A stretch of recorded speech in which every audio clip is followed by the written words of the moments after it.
Hello friends, hello दोस्तों। आप देख रहे हैं हमारा YouTube channel geography with Roshan sir. और आज के वीडियो में हम बात करेंगे देशांतर या लॉन्गिट्यूड क्या होते हैं, उनके बारे में हम मुख्य रूप से बात करेंगे। आसान तरीके से हम समझने का प्रयास करेंगे कि देशांतर क्या होते हैं और इनका क्या उपयोग होता है ग्लोब के ऊपर। तो आइए शुरू करते हैं हम वीडियो को, और वीडियो को आप शुरू से अंत तक ज़रूर देखें ताकि आपको देशांतर रेखाओं से संबंधित जो भी समस्याएं हैं या जो भी बातें हैं वो आप पूरे तरीके से आसानी से समझ पाएँ।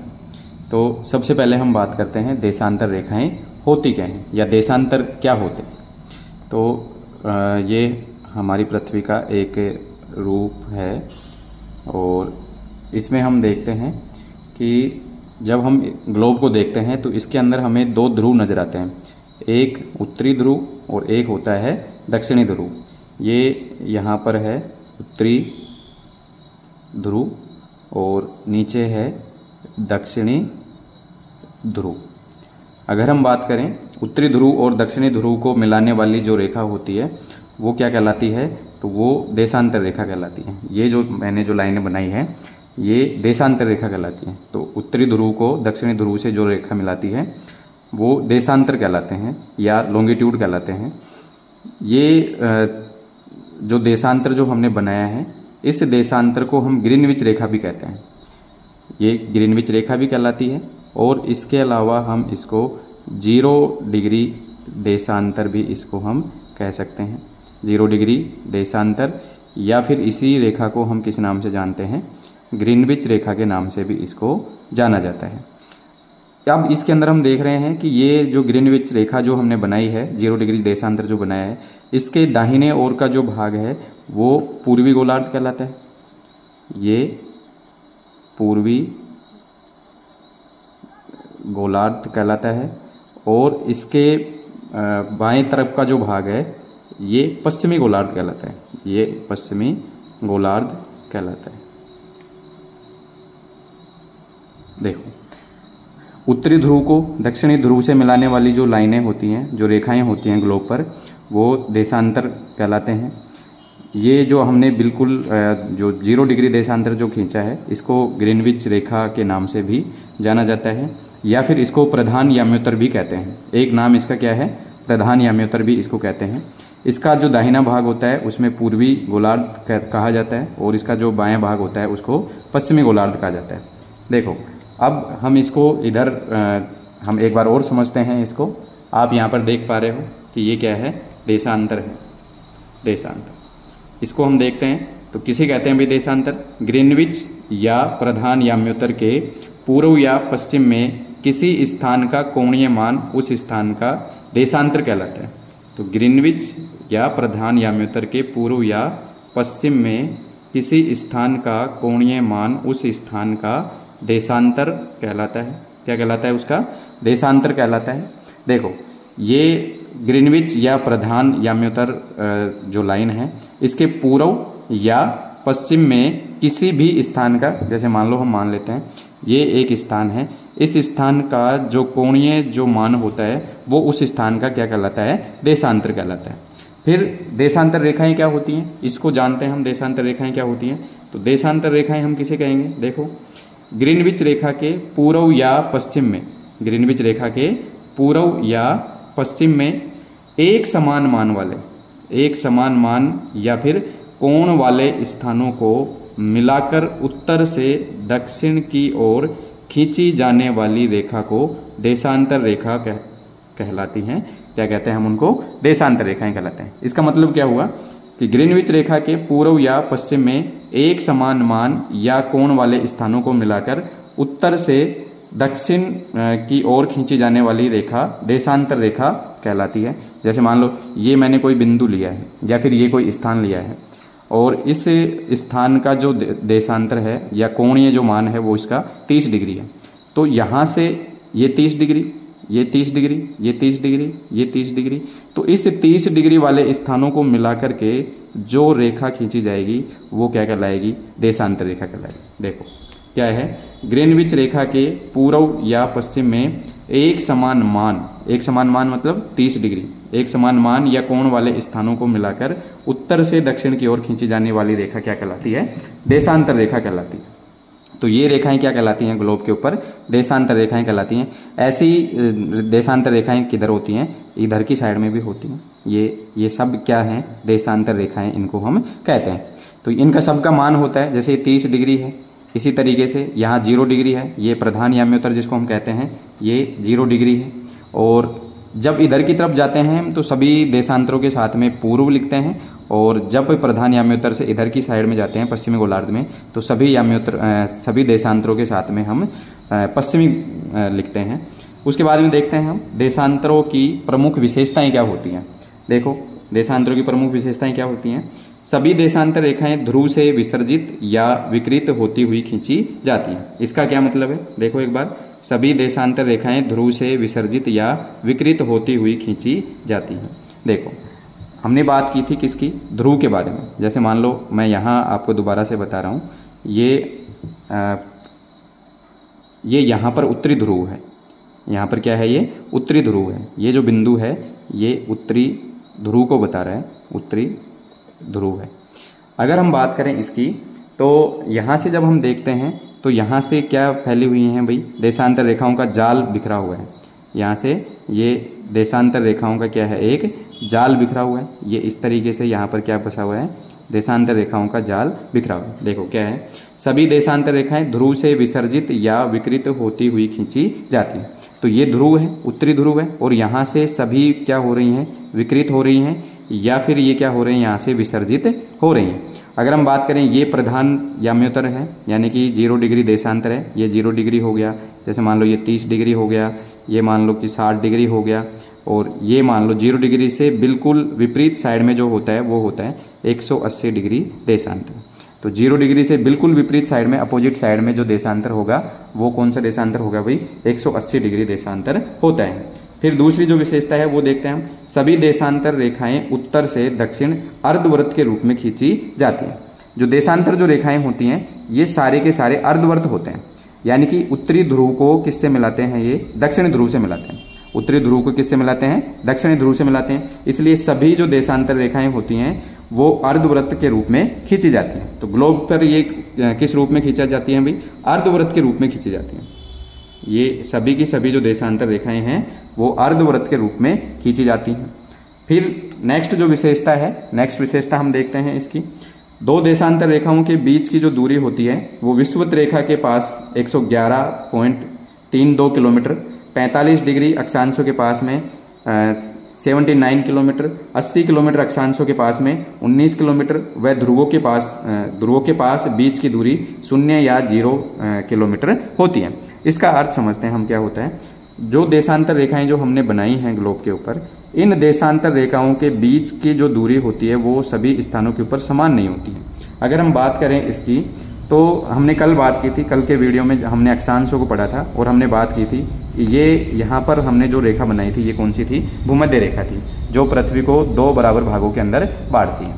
यह जो अक्षांश है भूमध्य रेखा, यह पृथ्वी को कितने भागों में बांटती है? 2 बराबर भागों के अंदर बांटती है। फिर अगर हम बात करें, यहाँ क्या है? ये उत्तरी ध्रुव और ये क्या है? दक्षिणी ध्रुव। तो उत्तरी ध्रुव को दक्षिणी ध्रुव से मिलाकर के जो रेखा खींची जाती है वो क्या कहलाती है? देशांतर रेखाएं कहलाती हैं। अब यहाँ से जब हम देखते हैं इसको, तो यहाँ से समान कोण वाले स्थानों को मिलाकर खींची जाने वाली रेखाएं क्या होती हैं? देशांतर रेखाएं होती हैं। ये सारी की सारी जो रेखाएं हैं ये मैं क्या बना रहा हूँ? देशांतर रेखाएं बना रहा हूँ। ये सभी की सभी जो रेखाएं होती हैं ये क्या कहलाती हैं भाई? देशांतर रेखाएं कहलाती हैं। ये सारी की सारी जो देशांतर रेखाएं मैं बना रहा हूँ इसके ऊपर। अब आप देख रहे हो इसके अंदर कि देशांतर जो है उसकी 0 डिग्री अक्षांश के ऊपर जो बीच की जो चौड़ाई होती है वो क्या होती है? सबसे ज़्यादा होती है। फिर जैसे जैसे हम देखो ध्रुवों की तरफ जा रहे हैं तो इसके जो बीच का जो दूरी है या बीच की जो चौड़ाई है वो धीरे धीरे क्या होती जा रही है? कम होती जा रही है। तो दो देशांतर रेखाओं के बीच की दूरी विषुवत रेखा के पास में कितनी होती है भाई? यहाँ इसके बीच की जो दूरी है वो कितनी होती है? 111.32 किलोमीटर होती है। 111.32 किलोमीटर होती है। ऐसे ही अगर हम देखें तो यहाँ 45 डिग्री उत्तरी जो अक्षांश है, 45 डिग्री उत्तरी अक्षांश के पास में दो देशांतरों के बीच की जो दूरी होती है वो 79 किलोमीटर होती है। कितनी होती है? 79 किलोमीटर। और अगर हम ध्रुवों की तरफ जाते हैं तो अगर 80 डिग्री सेंटीग्रेड पे 80 डिग्री अक्षांशों के पास में अगर हम देखते हैं तो ये दूरी घट करके और कितनी हो जाती है भाई? 19 किलोमीटर दो देशांतरों के बीच की दूरी हो जाती है। और भी अगर हम बात करें कि ध्रुवों के पास में क्या स्थिति होती है, तो ध्रुवों के पास में इनके बीच की दूरी क्या हो जाती है? 0 या 0 होती है। तो आपको ध्यान रखना है कि देशांतर जो रेखाएं होती हैं, जैसे जैसे हम भूमध्य रेखा से ध्रुवों की तरफ जाएंगे तो इनके बीच की जो दूरी होती है वो क्या होती जाती है? कम होती जाती है। सबसे ज़्यादा देशांतरों के बीच में, दो देशांतरों के बीच में जो दूरी होती है वो आपके कहाँ पर होती है भाई? भूमध्य रेखा के पास में होती है। और भूमध्य रेखा के पास में इनके बीच की जो दूरी होती है वो कितना होती है भाई? 111.32 किलोमीटर। अगर हम बात करें 45 डिग्री अक्षांशों के पास में तो 79 किलोमीटर, 80 किलोमीटर अक्षांशों के पास में 19 किलोमीटर, व ध्रुवों के पास बीच की दूरी 0 या 0 किलोमीटर होती है। और हम आगे बात करते हैं। देखिए,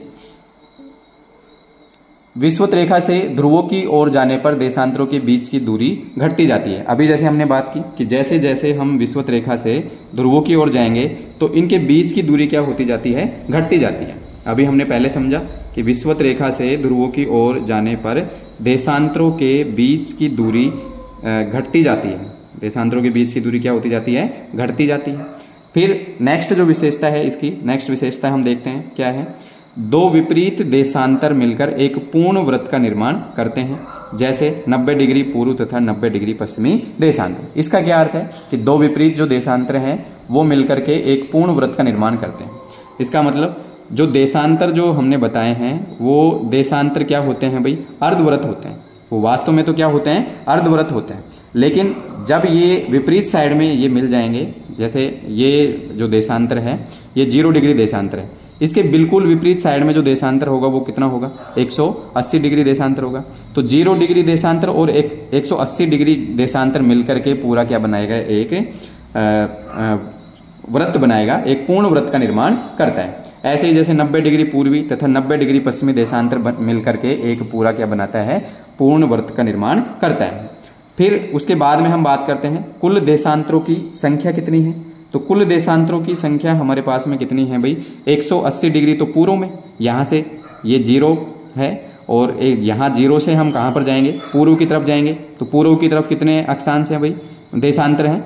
यहाँ से 0 से अगर हम इधर की तरफ जाएंगे पूर्वी गोलार्ध की तरफ, तो ये जो लास्ट का जो देशांतर है ये हमारे पास में कितना आएगा? 180। ऐसे ही पश्चिम की तरफ हम जाएंगे तो पश्चिम की तरफ भी देशांतरों की संख्या कितनी है? 180 है। इस प्रकार से कुल जो देशांतर है हमारे पास में वो कितने होते हैं भाई? 360 होते हैं। 180 डिग्री पूर्वी देशांतर, 180 डिग्री पश्चिमी देशांतर, इस प्रकार से हमारे पास में कुल जो देशांतरों की संख्या है वो कितनी होती है? 360 देशांतर हमारे पास में होती है।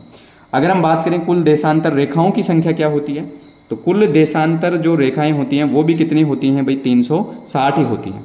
कुल देशांतर रेखाएं भी कितनी होती हैं? 360 होती हैं। बात करते हैं हम कि 360 कैसे होती हैं।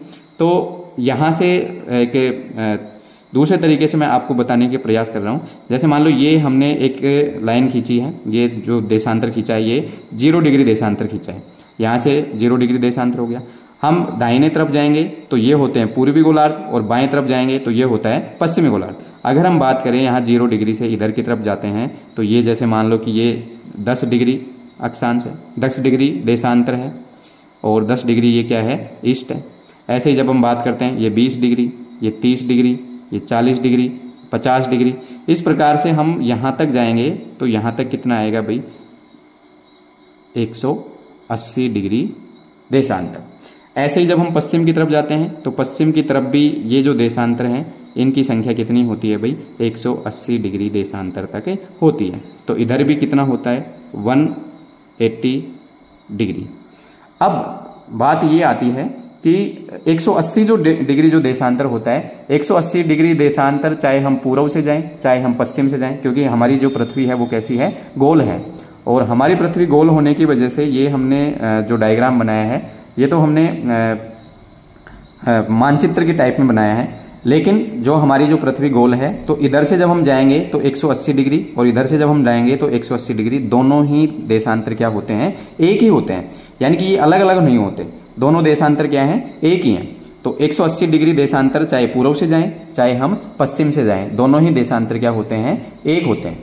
ठीक, तो 179 पूर्व की तरफ, 179 पश्चिम की तरफ, और एक कौन सा हो गया 0 डिग्री देशांतर जिसको हमने ग्रीनविच नाम दिया है, और एक हो गया कौन सा 180 डिग्री देशांतर जो क्या कहलाता है, वही आपका 180 डिग्री देशांतर जिसको अंतर्राष्ट्रीय तिथि रेखा के नाम से भी जाना जाता है। आगे हम इसके बारे में भी नेक्स्ट वीडियो में चर्चा करेंगे कि अंतर्राष्ट्रीय तिथि रेखा क्या होती है।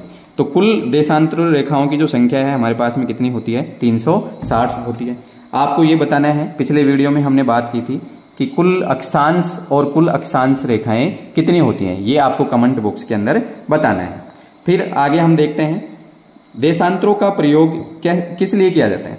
एक बात और रह गई, दो देशांतर रेखाओं के जो बीच का जो भाग होता है वो किस नाम से जाना जाता है भाई, दो देशांतर रेखाओं के बीच का जो भाग होता है उसको हम किस नाम से जानते हैं, उसको हम गोर के नाम से जानते हैं। किस नाम से जानते हैं भाई, गोर के नाम से जाना जाता है। जैसे मान लो ये हो गया 0 डिग्री देशांतर और ये हो गया आपका 1 डिग्री देशांतर। तो 0 डिग्री देशांतर से और 1 डिग्री देशांतर के बीच का जो भाग है, ये वाला जो भाग है, ये क्या कहलाता है भाई, ये गोर कहलाता है। किस नाम से जानते हैं हम इसको, गोर कहते हैं। क्या कहलाता है ये, गोर इसको कहा जाता है। अब आपको कमेंट बॉक्स में ये बताना है कि दो देशांतर रेखाओं के जो बीच का जो भाग होता है, दो देशांतरों के बीच का जो भाग होता है उसको हम किस नाम से जानते हैं। तो दो देशांतर रेखाएं हैं, उन देशांतर रेखाओं के बीच का जो भाग होता है वो किस नाम से जाना जाता है, ये आपको कमेंट बॉक्स के अंदर बताना है। और आपको कमेंट बॉक्स के अंदर क्या बताना है कि अक्षांश, कुल अक्षांश कितने होते हैं और कुल अक्षांश रेखाओं की संख्या कितनी होती है। फिर उसके बाद में अगर हम बात करें जब और क्या विशेषताएं होती हैं भाई, इन देशांतरों क्या विशेषताएं होती हैं, तो देशांतरों का जो प्रयोग होता है वो किसी भी स्थान की स्थिति के निर्धारण करने में किया जाता है। किस लिए किया जाता है भाई देशांतरों का प्रयोग, देशांतरों का प्रयोग किसी स्थान की स्थिति को निर्धारित करने में किया जाता है। ये बात ध्यान रखनी है कि जब हम पृथ्वी के ऊपर या फिर ग्लोब के ऊपर किसी स्थान की स्थिति का निर्धारण करते हैं तो हमें देखना होता है उसी स्थान का अक्षांश और देशांतर। तो जब तक हमें अक्षांश और देशांतर की जानकारी नहीं होगी तब तक हम उस स्थान की सही लोकेशन को ग्लोब के ऊपर नहीं ढूंढ सकते या मानचित्र के ऊपर उसको नहीं ढूंढ सकते। इसलिए देशांतरों का प्रयोग है वो किसी भी स्थान की स्थिति के निर्धारण करने के लिए किया जाता है। और क्या विशेषता है, ग्रीनविच रेखा का प्रयोग विश्व का समय निर्धारण हेतु किया जाता है। जो ग्रीनविच रेखा जो मैंने बताई थी 0 डिग्री जो देशांतर रेखा है उसको ग्रीनविच रेखा के नाम से भी जाना जाता है। तो ग्रीनविच रेखा का प्रयोग विश्व का समय निर्धारण हेतु किया जाता है।